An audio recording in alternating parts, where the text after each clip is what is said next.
Alors, donc selon un rapport de l'association Règles élémentaires de 2021, près de 2 millions de femmes souffrent de précarité menstruelle en France. Parmi elles, nous retrouvons des étudiantes, des femmes en situation de rue ou des travailleuses pauvres, ou du moins appauvries par un système inégalitaire.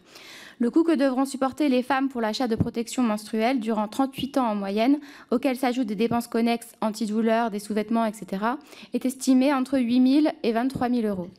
Une étudiante sur 10 fabrique ses propres protections par manque d'argent. C'est énorme.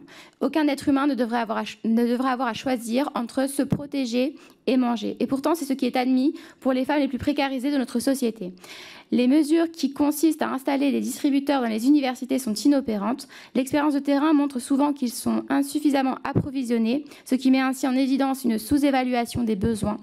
Quelques mutuelles ont mis en place des dispositifs de remboursement, mais ceux-ci demeurent méconnus et sous-utilisés.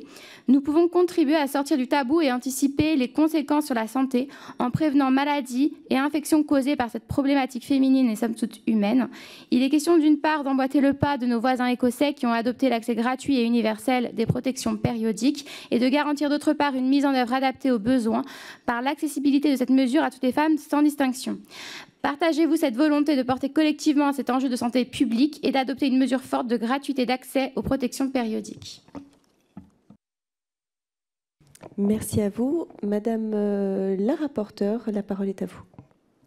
Merci Madame la Présidente. Merci très chers collègues pour ces questions qui vont dans le sens de ce rapport et de la volonté que je pense nous affichons tous et toutes ici.